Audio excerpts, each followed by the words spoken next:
Assalamualaikum warahmatullahi wabarakatuh. Salam sejahtera untuk kita semua. Nah, bagaimana kabarnya anak-anakku kelas 2 yang hebat dan cerdas? Semoga semuanya baik-baik saja ya. Selamat datang anak-anak kelas 2 sekolah dasar yang saya banggakan. Dimanapun berada, semoga selalu dalam keadaan sehat walafiat dan dalam lindungan Allah Subhanahu wa Ta'ala. Nah, sebelum belajar, Bu Desi memberikan info mengenai pendidikan anti korupsi. Anak-anak harus memiliki karakter berikut ini. Yang pertama, bertanggung jawab. Yang kedua, sederhana, peduli, berani, mandiri, jujur, disiplin, adil, dan kerja keras. Nah, untuk mendukung video pembelajaran ini, jangan lupa di subscribe, like, dan bunyikan tanda loncengnya ya, agar mendapat notifikasi video pembelajaran terbaru dari saya. Selamat datang di pembelajaran tematik. Tema 2, bermain di lingkunganku. Subtema 2, bermain di lingkungan rumah. Selamat mengikuti pembelajaran ini dengan baik ya. Salam hangat dan tetap semangat. Sebelum kita mulai belajar, diperkenankan untuk berdoa terlebih dahulu. Berdoa dimulai.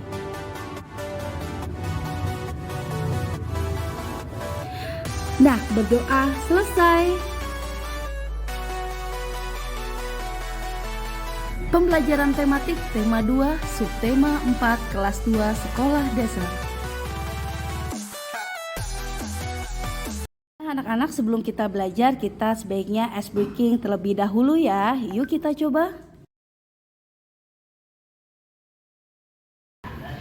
Oke anak-anak, kita ice breaking dulu ya tentang Brother John. Oke, posisi mulai. Mulai. Are you sleeping? Are you sleeping? Brother Jones, Brother Jones. Morning bells are ringing, morning bells are ringing. Ding dong ding, ding dong ding. Mata dua, hidung satu, kepala digeleng, digeleng, tangannya di pinggang, kaki kiri ke depan, bergoyang, bergoyang. Ayo belajar, let's begin. Tema 2, bermain di lingkunganku. Subtema 4, bermain di tempat wisata. Kelas 2 sekolah dasar. Kompetensi inti kelas 2. Kompetensi inti menerima, menjalankan, dan menghargai ajaran agama yang dianutnya. 2. Menunjukkan perilaku jujur, disiplin, santun, percaya diri, peduli, dan bertanggung jawab dalam berinteraksi dengan keluarga, teman, guru, dan tetangga, dan negara. 3. Memahami pengetahuan faktual, konseptual, prosedural, dan metakognitif pada tingkat dasar dengan cara mengamati, menanya, dan mencoba berdasarkan rasa ingin tahu tentang dirinya, makhluk ciptaan Tuhan dan kegiatannya, dan benda-benda yang dijumpainya di rumah, di sekolah, dan tempat bermain. 4. Menunjukkan keterampilan berpikir dan bertindak kreatif, produktif, kritis, mandiri, kolaboratif, dan komunikatif dalam bahasa yang jelas, sistematis, logis, dan kritis, dalam karya yang estetis, dalam gerakan yang mencerminkan anak sehat, dan tindakan yang mencerminkan perilaku anak sesuai dengan tahap perkembangannya. Untuk ruang lingkup pada pembelajaran di subtema keempat ini, bermain di tempat wisata. Nah, yang pertama, kegiatan pembelajaran kemampuan yang dikembangkan. 1. Menyebutkan isi teks pendek yang dibacakan berkaitan dengan keragaman benda. 2. Membaca kembali teks pendek yang berkaitan dengan keragaman benda. 3. Menyatakan kalimat matematika yang berkaitan dengan masalah tentang pembagian. 4. Memecahkan masalah sehari-hari yang melibatkan pembagian. 5. Mengidentifikasi ciri-ciri karya hiasan dengan bahan alami. 6. Membuat karya hiasan dengan bahan alami. sikap siswa yang menonjol dan kurang terlihat selama proses pembelajaran. Lalu untuk pengetahuan, menyebutkan isi teks pendek yang dibacakan berkaitan dengan keragaman benda. 2. Menyatakan kalimat matematika yang berkaitan dengan masalah pembagian dan keterampilannya membaca kembali teks pendek yang berkaitan dengan keragaman benda dengan lafal dan intonasi yang tepat. 2. Menyatakan kalimat matematika yang berkaitan dengan masalah tentang pembagian. Dan 3. Cara menggunakan bahan alami dan alat untuk membuat karya hias. Nah, untuk pemetaan kompetisi dasar subtema 4 bermain di tempat wisata. Di sini tematik ada soal PPKN, bahasa Indonesia, matematika, PJOK dan SPDB.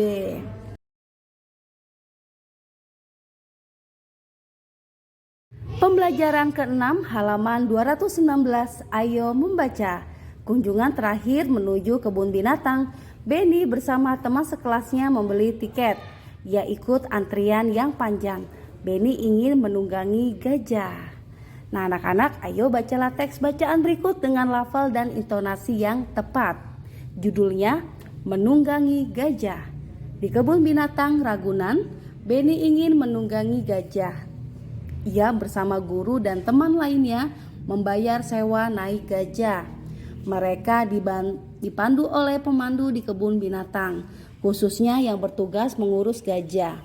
Benny berhati-hati menaiki gajah. Langkah menaiki gajah yaitu siapkan gajah dalam posisi kaki menekuk. Gajah akan menekukkan kakinya setelah mendengarkan aba-aba dari pemandu.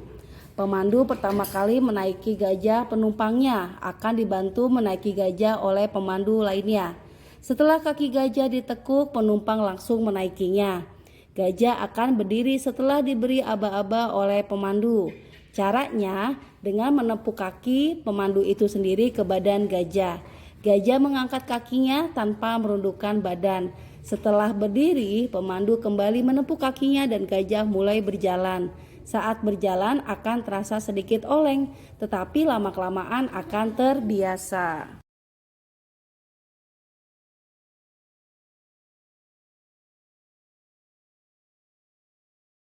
Ayo berdiskusi di halaman 220 di bukumu. Diskusikan dengan temanmu makna kata berikut.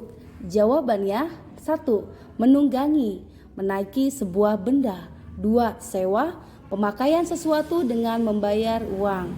3. Pemandu, orang yang memandu sesuatu. 4. Menekuk, melipat. 5. Aba-aba, kata perintah dalam berbaris-baris atau menggerakkan badan. Buatlah kalimat dengan menggunakan 5 kata di atas. Jawabannya: 1. Bianca sudah pandai menunggangi kuda. 2. Sebelum naik kuda, Bobby membayar uang sewa terlebih dahulu. 3. Seorang pemandu menemani Dion ketika naik kuda. 4. Benny menekuk kakinya saat menunggangi kuda. 5. Pemandu memberi aba-aba kepada Gaga saat kuda akan berjalan. Ayo mengamati di halaman 221 di bukumu. Nah, anak-anak, amatilah gambar berikut dengan cermat ya. Di sini ada kit atau perlengkapan dalam menaiki kuda. Ada sepatu, ada helm kepala, ada kudanya, pengait, dan lain-lain. Nah, halaman 222, ayo mengamati, lakukan pengamatan sederhana berikut. Keragaman benda, petunjuknya 1. Amatilah alat dan bahan pada gambar di atas satu persatu. 2. Isilah titik-titik di bawah. Jawabannya hasil pengamatan. 1. Nama benda sepatu. Ciri-ciri benda membungkus kaki, dipakai untuk mengalas kaki saat berjalan. Ada yang mempunyai tali dan tidak bentuk bendanya seperti sesuai dengan bentuk kaki. 2. Nama benda rompi. Ciri-ciri benda terbuat dari bahan karet tebal, digunakan di luar baju, berfungsi melindungi tubuh saat naik kuda. Biasanya digunakan pemula saat naik kuda. Bentuk bendanya berbentuk seperti baju. Nomor 3, nama bendanya kacamata. Ciri-ciri benda dipakai untuk melindungi mata dari sinar matahari. Memiliki lensa dan frame, terdapat lengkungan pada ujung batang penyangga kacamata. Bentuk bendanya berbentuk bulat, bundar, dan persegi panjang. Nah, selanjutnya nama benda keempat, topi pelindung kepala. Ciri-cirinya digunakan di atas kepala. berfungsi untuk melindungi kepala saat naik kuda. Terbuat dari bahan plastik yang keras, bentuknya setengah lingkaran sesuai dengan bentuk kepala. Selanjutnya nama benda pelana kuda. Ciri-ciri benda terbuat dari kulit diikatkan ke punggung kuda, berfungsi sebagai penyokong untuk penunggang kuda. Nah, ayo berlatih di halaman 223 di bukumu. Sekarang ayo bacakan hasil pengamatanmu ke depan kelas. Apa ya manfaat mematuhi aturan naik kuda? Agar tidak jatuh saat naik kuda dan agar kuda tidak liar. Kalau akibat tidak mematuhi aturan naik kuda apa? Kuda bisa liar atau memberontak dan membahayakan keselamatan penunggang kuda. Penunggang kuda juga bisa jatuh. Ayo berdiskusi di halaman 224 di bukumu. Diskusikan dengan teman sebangkumu bagaimana manfaat mematuhi aturan di tempat wisata dalam kehidupan sehari-hari.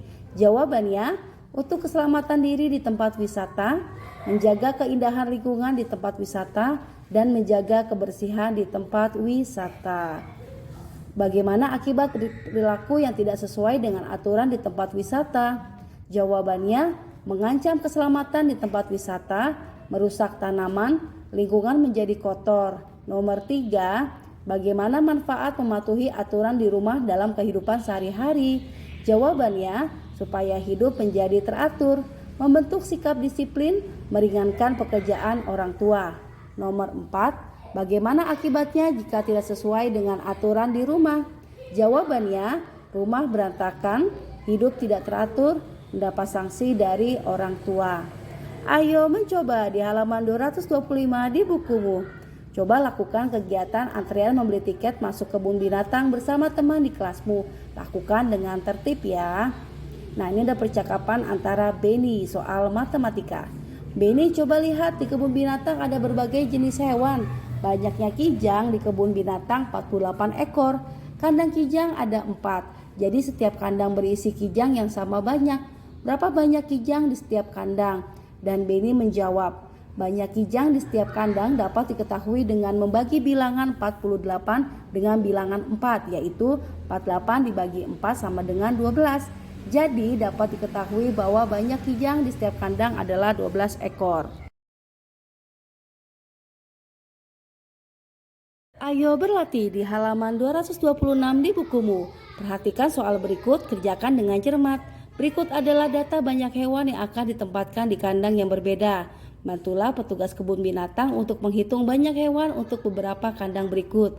Jawabannya nomor 1.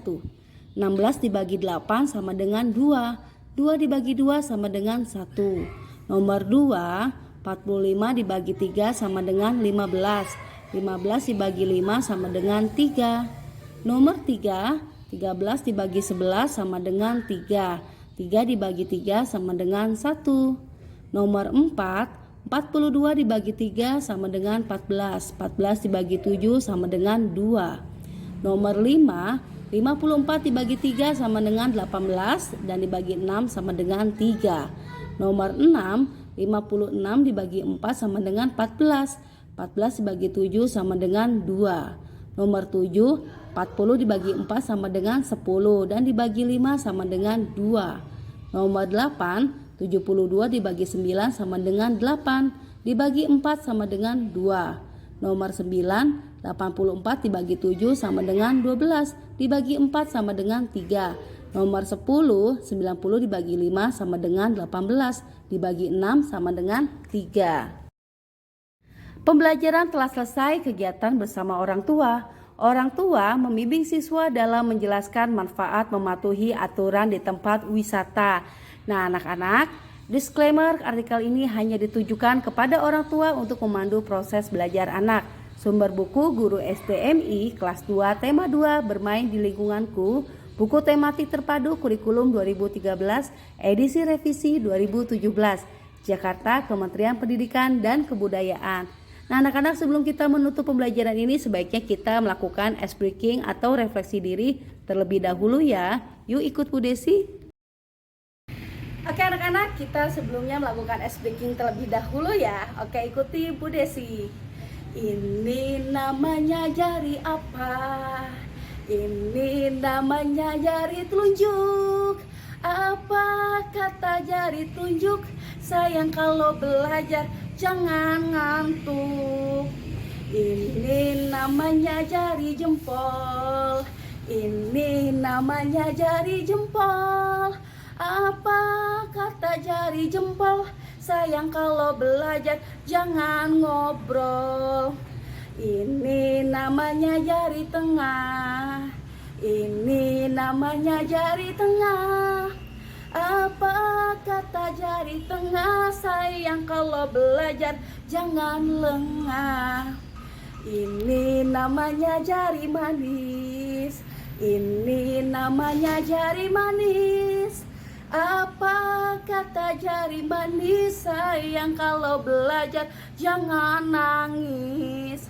Ini namanya jari kelingking, ini namanya jari kelingking. Apa kata jari kelingking? Sayang kalau belajar jangan keliling. Oke, anak-anak di sini kalau belajar seperti 5 jari tersebut tidak? Oke, pastinya tidak ya. Pokoknya tidak boleh ngobrol, terus lengah, terus ngantuk, keliling, dan nangis. Oke, tidak ya di kelas 2 mah. Oke, tetap semangat anak-anakku. Nah, anak-anak, pembelajaran telah selesai. Bu Desi buatkan animasi wajah sebelum belajar dengan Bu Desi. Wajahnya sedih, cemberut karena belum mengerti.